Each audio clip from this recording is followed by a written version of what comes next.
नमस्कार, मैं सचिन और स्वागत है आपका देश प्रदेश में। रुक करेंगे बड़ी खबर का जो रायपुर से आ रही है। छत्तीसगढ़ ओपन स्कूल परीक्षा का रिजल्ट जारी हो गया है। 10वीं में 54.39% और 12वीं में 66.03% विद्यार्थी सफल हुए हैं। 10वीं में 40% से ज्यादा छात्र फेल हो गए हैं। 10वीं में 5,551 विद्यार्थियों ने 60% से ज्यादा अंक हासिल किए हैं। 12वीं में 8,622 छात्रों को मिले हैं 60% से अधिक अंक। बड़ी खबर आपको बता रहे हैं रायपुर से। छत्तीसगढ़ ओपन परीक्षा स्कूल का रिजल्ट जारी हो गया है।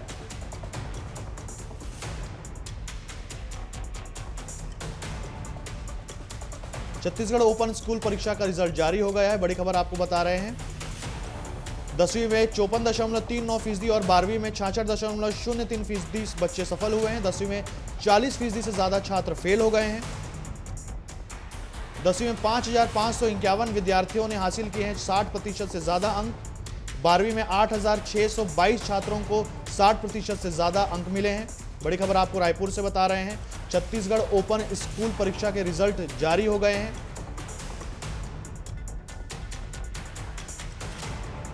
दसवीं में 54.39% और 12वीं में 66.03% बच्चों को सफल हुए हैं। 10वीं में 40% से ज्यादा छात्र फेल हो गए हैं। 10वीं में 5,551 विद्यार्थियों ने हासिल किए हैं 60% से ज्यादा अंक और 12वीं में 8,622 छात्रों को मिले हैं 60% से ज्यादा अंक।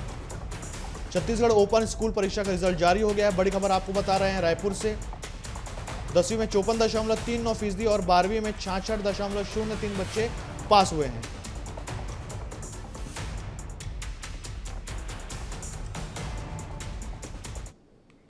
रुक करेंगे अगली बड़ी खबर का। छत्तीसगढ़ कस्टम राइस मिलिंग घोटाला मामले पर बड़ी खबर है। ईडी ने राइस मिलर संगठन के कोषाध्यक्ष को दिल्ली से गिरफ्तार कर लिया है। बड़ी खबर आपको बता रहे हैं।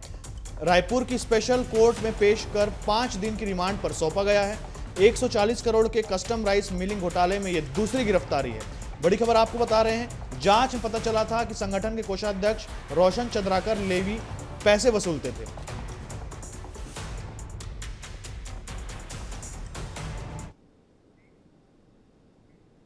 भूपेश, राइस मिलिंग घोटाला मामले में बड़ी खबर है। यह अभी दूसरी गिरफ्तारी की गई है कोषाध्यक्ष की। और क्या जानकारी है इसमें?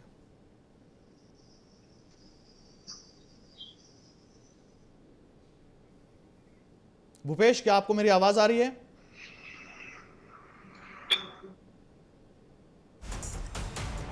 तो आपको बड़ी खबर बता रहे हैं। 140 करोड़ के कस्टम मिलिंग घोटाले में बड़ी खबर आई है। छत्तीसगढ़ कस्टम राइस मिलिंग घोटाले मामले में बड़ी खबर है। ये इस मामले में दूसरी गिरफ्तारी हुई है। ईडी ने राइस मिलर संगठन के कोषाध्यक्ष को दिल्ली से गिरफ्तार किया गया है।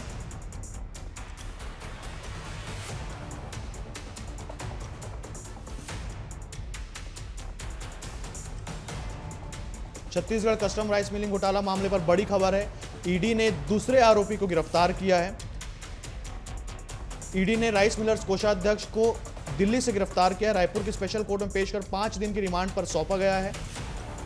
140 करोड़ के कस्टम राइस मिलिंग घोटाले में यह दूसरी गिरफ्तारी है। बड़ी खबर आपको रायपुर से बता रहे हैं। छत्तीसगढ़ कस्टम राइस मिलिंग घोटाला मामले में बड़ी खबर है।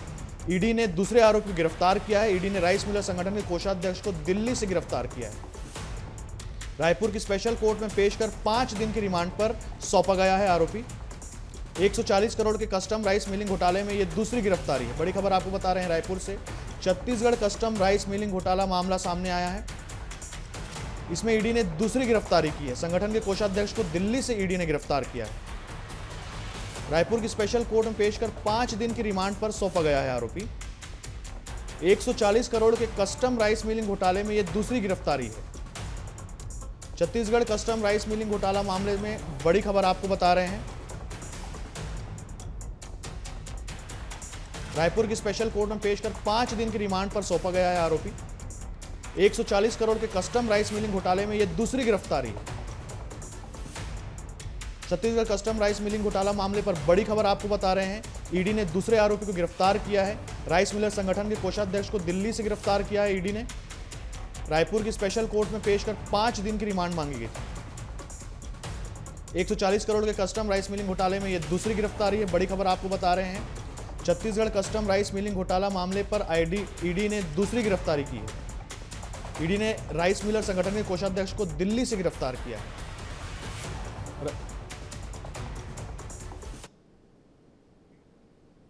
इस खबर पर अधिक जानकारी के लिए हमारे संवाददाता भूपेश हमारे साथ जुड़ गए हैं। भूपेश, क्या आपको हमारी आवाज आ रही है? कस्टम मिलिंग घोटाले में बड़ी कार्रवाई सामने आई है भूपेश, ईडी की। क्या कुछ जानकारी है इस पर? मंदिर के दान पे शायद भूपेश को हमारी आवाज नहीं आ रही है।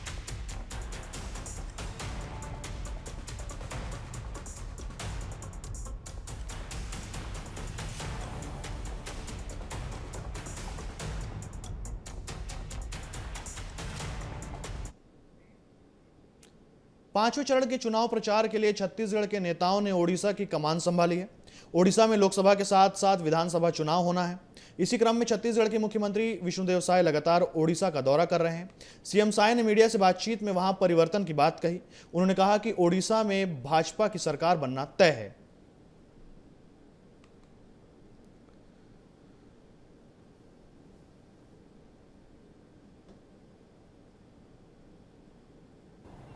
तीन दिन उड़ीसा चुनावी दौरे पर थे और कुछ ब्रेक के बाद आज चौथे दिन उड़ीसा गए हुए थे और आज उड़ीसा में 3 लोकसभा में चुनावी सभा अटेंड किए।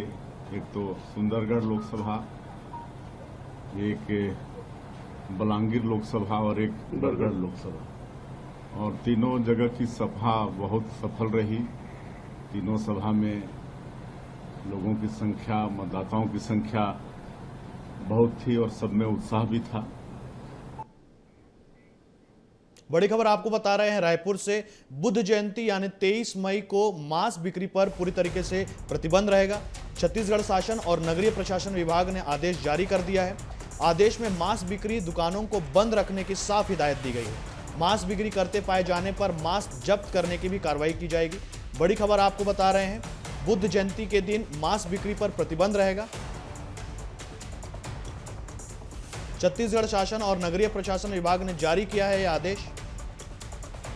आदेश में मांस बिक्री दुकानों को बंद रखने की साफ हिदायत दी गई है। बड़ी खबर आपको बता रहे हैं, बुद्ध जयंती के मौके यानी 23 मई को मौके पर मांस बिक्री पर पूरी तरीके से प्रतिबंध रहेगा।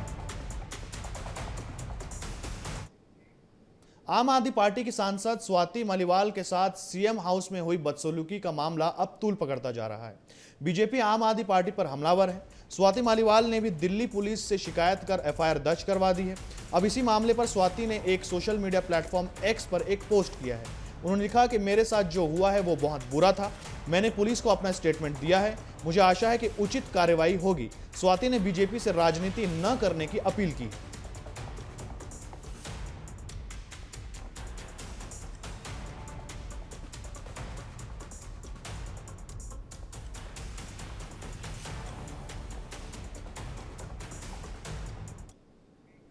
बीजेपी नेता शाइना एनसी ने आप नेत्री स्वाति मालीवाल के साथ मारपीट मामले पर बयान दिया है।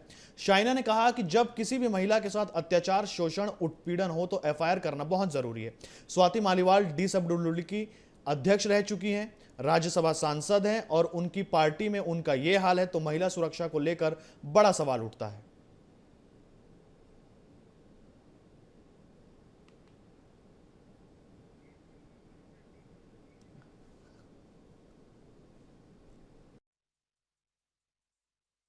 देखिए, जब कोई भी महिला के प्रति अत्याचार हो, मॉलेस्टेशन हो, शोषण हो तो सबसे पहले एफआईआर दर्ज करना बहुत जरूरी है। हम जानते हैं कि स्वाति मालीवाल दिल्ली विमेंस कमीशन की अध्यक्षा भी रह चुकी है, राज्यसभा की सांसद है और उनके ही पार्टी में उनका ये हाल है तो सुरक्षा को लेके एक बहुत बड़ा सवाल, प्रश्न चिन्ह उठता है। हम मांगते हैं और हमारी मांग है कि सच्चाई सबके सामने आए और आम आदमी पार्टी उनके जो लोगों के प्रति कार्रवाई भी करें, क्योंकि ये एक गंभीर मामला है। आज स्वाति मालीवाल है, कल कोई आम नागरिका भी हो सकती है दिल्ली में या कोई अन्य प्रदेश में। दिल्ली में केंद्रीय रक्षा मंत्री राजनाथ सिंह ने कहा कि आरक्षण को लेकर बयान दिया है। राजनाथ सिंह ने कहा कि आरक्षण समाप्त करने का प्रश्न ही नहीं खड़ा होगा। धर्म के आधार पर कोई भी आरक्षण नहीं होगा। आरक्षण की जो व्यवस्था चल रही है वो व्यवस्था यथावत चलती रहेगी। इसके साथ ही उन्होंने विपक्ष पर हमला करते हुए कहा कि विपक्षी पार्टियां देश की जनता को गुमराह करके उनका समर्थन हासिल करना चाहती हैं।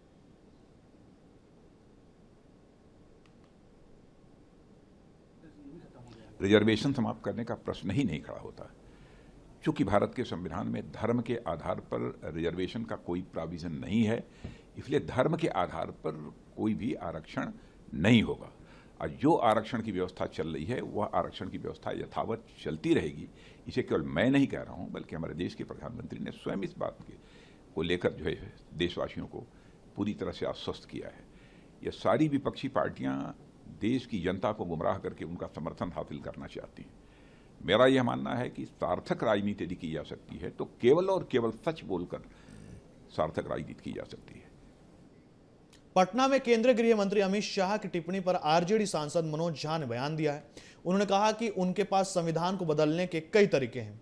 गोवलकर ने बेंच ऑफ थॉट्स लिखी थी, क्या उसमें से किसी ने कहा कि हम उस किताब को अस्वीकार करते हैं और हमारा उससे कोई लेना देना नहीं है? मनोज झा ने कहा कि अमित शाह के रवैये के अनुसार न तो देश और न ही संविधान उनके हाथों में सुरक्षित है।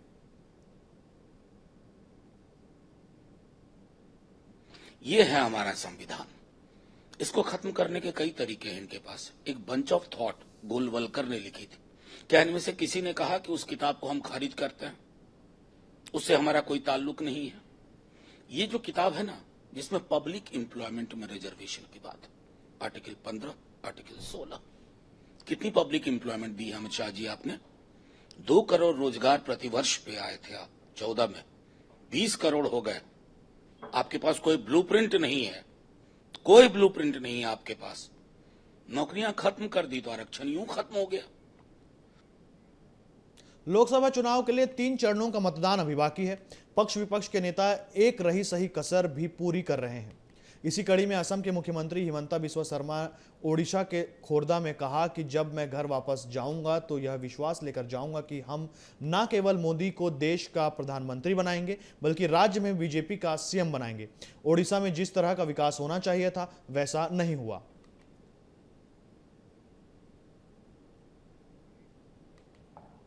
मैं आप लोगों को थोड़ा ही बात बताना चाहूंगा।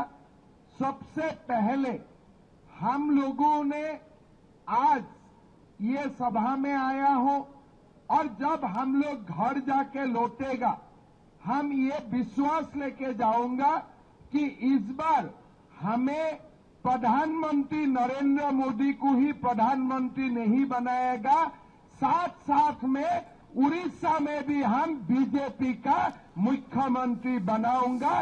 ये संकल्प लेके आज हम यहां से घर जाऊंगा। मुंबई के घाटकोपर में हुई होर्डिंग घटना पर राजनीति शुरू हो गई है। बीजेपी इस घटना के लिए उद्धव ठाकरे की महाविकास अघाड़ी सरकार को जिम्मेदार ठहरा रही है। इस पर बीजेपी नेता किरीट सोमैया ने जानकारी देते हुए बताया कि जिस पेट्रोल पंप का होर्डिंग गिरा है उसका टेंडर प्रोसेस नहीं हुआ था।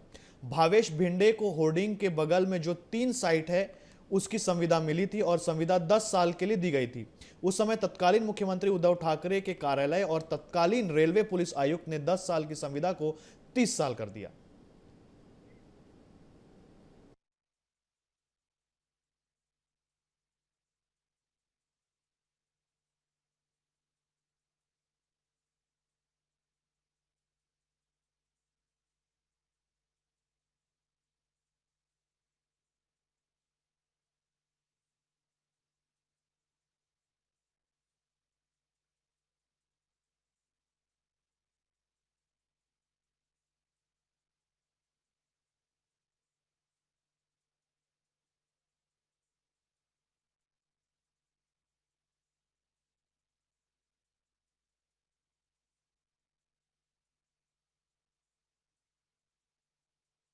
आश्चर्य की बात है कि जिस पेट्रोल पंप का होल्डिंग गिरा है उसका टेंडर प्रोसेस ही हुआ नहीं था। वो ईगो मीडिया भावेश भिंडे को उसके बगल में जो दूसरी 3 साइट है उसके होल्डिंग को कॉन्ट्रैक्ट मिला। कॉन्ट्रैक्ट 10 साल का था। उस समय पर उन्होंने रिक्वेस्ट करने पर उस तत्कालीन मुख्यमंत्री उद्धव ठाकरे के कार्यालय और तत्कालीन रेलवे आयुक्त, रेलवे पुलिस आयुक्त कैसर खलीद ने ये 10 साल का कॉन्ट्रैक्ट 30 साल का कर दिया और पेट्रोल पंप की साइट का भी कॉन्ट्रैक्ट भावेश भिंडे की ईगो मीडिया को दे दिया। उसमें स्ट्रक्चरल इंजीनियर ने स्ट्रक्चरल सर्टिफिकेट भी दिया है। 40 फुट बाय 60 फुट का एक होल्डिंग की परमिशन थी, लेकिन वहां पर 140 square feet by 120 square feet का होल्डिंग लगाए गए। बिहार के पूर्व उप मुख्यमंत्री तेजस्वी यादव ने बीजेपी पर निशाना साधा है। उन्होंने कहा कि देश की जनता कह रही है चेंज इन 2024। जिन युवाओं का पेपर लीक हुआ है वो कह रहे हैं कि बीजेपी का चुनाव लीक कर देंगे। वो केवल झूठ बोलते हैं, नकारात्मक राजनीति करते हैं और जनता भाजपा से परेशान है।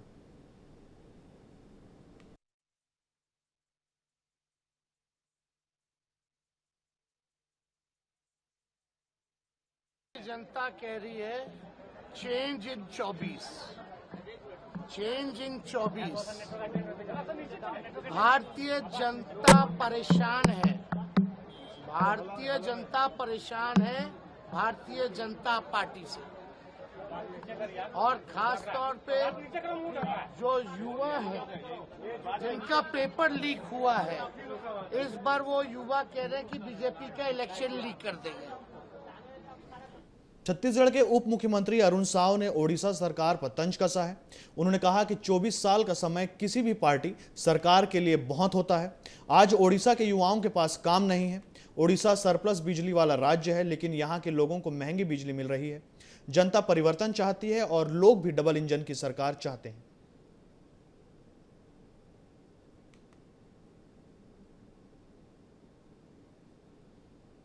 देखिए, 24 साल का समय बहुत होता है किसी दल के लिए, किसी सरकार के लिए, और पर्टिकुलर एक व्यक्ति के लिए जो लगातार सरकार चलाए 24 साल।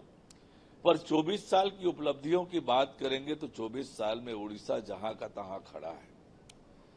आज उड़ीसा के नौजवानों के पास काम नहीं है, लोग यहां से रोजी रोटी के तलाश में बाहर जा रहे हैं। उड़ीसा सरप्लस पावर स्टेट है, पर यहां के लोगों को महंगी बिजली मिल रही है। पाटलिपुत्र लोकसभा क्षेत्र से आरजेडी उम्मीदवार मीसा भारती ने अमित शाह पर तंज कसा है। उन्होंने कहा कि अमित शाह के आने से इंडिया गठबंधन को फायदा ही होगा। उन्होंने 10 वर्षों में जो वादे किए उसमें से एक भी वादा पूरा नहीं किया। उन्होंने बिहार को सिर्फ ठगने का काम किया है। सिर्फ चुनाव के समय उन्होंने बिहार याद आता है। उनके आने से इंडिया गठबंधन को बहुत फायदा हो रहा है।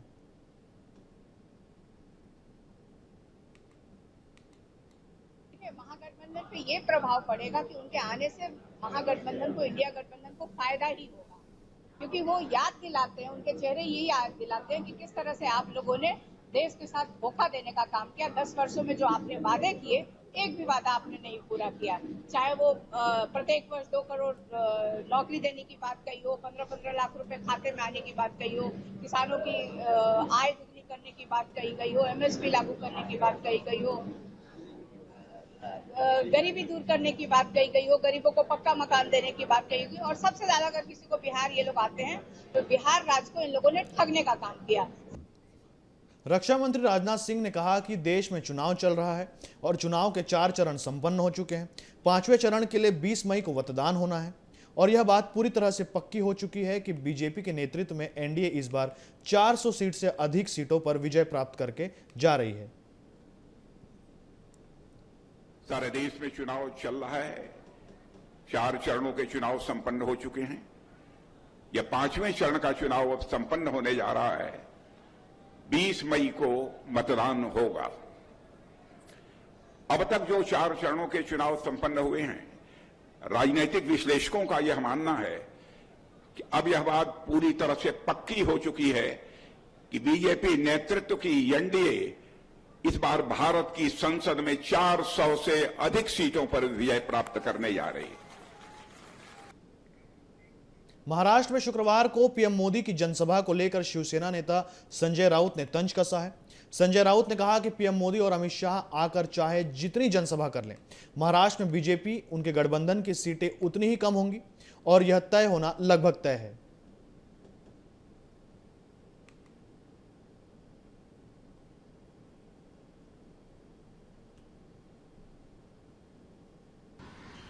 चाहे नरेंद्र मोदी जी आए, अमित शाह जी आए, कितनी भी सभाएं ले लो, वो जितनी सभाएं लेंगी उतनी बीजेपी की सीटें कम हो रही है।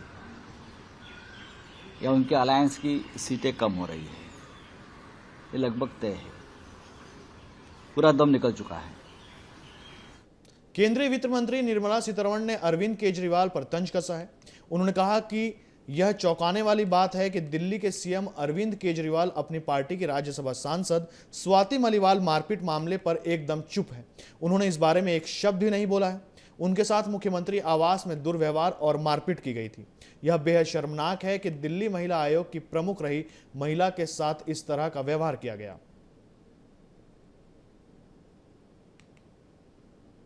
It is surprising, in fact shocking, that Delhi's Chief Minister Shri Arvind Kejriwal has not spoken a word about his party Member of Parliament Rajya Sabha, Swati Maliwal, who was misbehaved with, beaten up in CM's residence. And she's called up the Delhi police. And the CM has not even acted or responded or spoken about it. उत्तर पूर्वी Delhi Lok Sabha seat से BJP उम्मीदवार मनोज तिवारी ने अरविंद केजरीवाल पर निशाना साधा है। मनोज तिवारी ने कहा कि अरविंद केजरीवाल एक बड़े भ्रष्टाचारी हैं और ये सुप्रीम कोर्ट ने भी स्पष्ट कर दिया है। जनता भी ये जान चुकी है कि केजरीवाल के रहते महिलाएं सुरक्षित नहीं हैं। केजरीवाल को जो भला भला चेहरा है उसके पीछे उनका आपराधिक चेहरा छिपा हुआ है।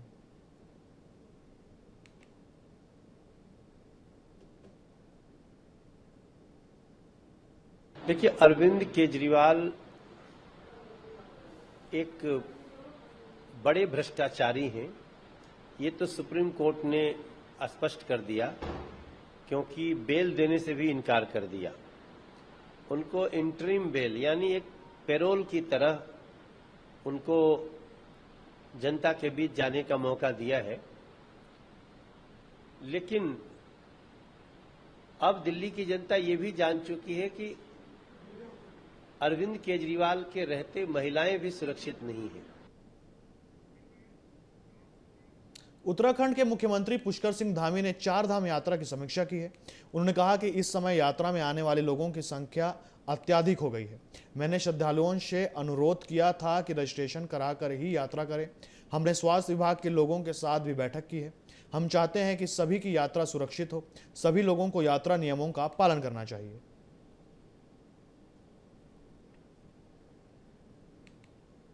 भगवान के दर्शन करने आते हैं, चारों धामों के दर्शन करने आते हैं, लेकिन उनको परेशानी होती है तो निश्चित रूप से हम भी स्वाभाविक रूप से परेशान होते हैं। स्वाभाविक रूप से हम भी कष्ट में आते हैं उनके कष्ट को देखकर। इसलिए आज उन सभी पहलुओं पर बात करी है कि ऑफलाइन रजिस्ट्रेशन है, ऑनलाइन रजिस्ट्रेशन है, लोगों का आना जाना है। उनके रास्ते में चूंकि संख्या अधिक होने के कारण से पहुंचने में भी देर हो रही है, एक धाम से दूसरे धाम पहुंचने में देर हो रही है।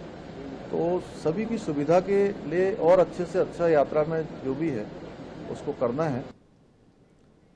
हरियाणा के सीएम नायब सिंह सैनी ने कांग्रेस पर हमला बोला है। सैनी ने विपक्ष को देश को गुमराह करने का आरोप लगाया। उन्होंने कहा कि कांग्रेस लोगों को गरीब बनाए रखने और उन्हें वोट बैंक के रूप में इस्तेमाल करने की विचारधारा पर काम कर रही है और लोगों ने कांग्रेस को नकार दिया है। लेकिन अब यह प्रधानमंत्री मोदी का भारत है और आज लोग पीएम मोदी के साथ खड़े हुए हैं।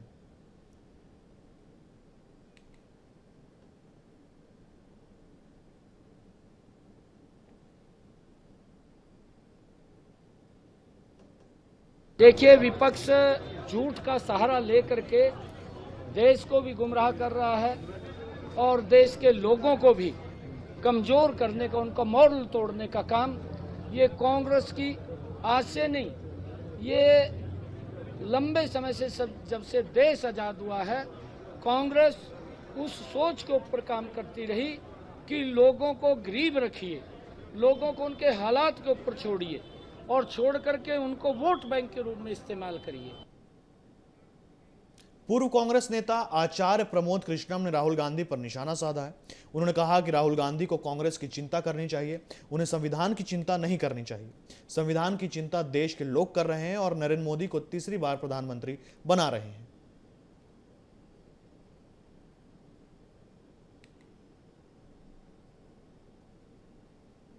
राहुल गांधी जी कांग्रेस को और नष्ट कर रहे हैं। राहुल गांधी को संविधान की चिंता नहीं करनी चाहिए। संविधान की चिंता इस देश के 140 करोड़ लोग कर रहे हैं और 140 करोड़ लोग नरेंद्र मोदी को तीसरी बार प्रधानमंत्री बना रहे हैं। संविधान नरेंद्र मोदी के हाथों में पूर्णतः सुरक्षित है।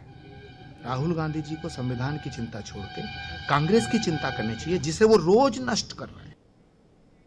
बीजेपी नेता मिथुन चक्रवर्ती ने सीएए पर नागरिकता प्रमाण पत्र को लेकर एक बयान दिया है। मिथुन चक्रवर्ती ने कहा कि सीएए किसी को भगाने के लिए नहीं है कि मुसलमानों को भगा देंगे, यह सिर्फ डरा रहे हैं। नागरिकता छीनने का नहीं है, यह आपको नागरिकता देने का है।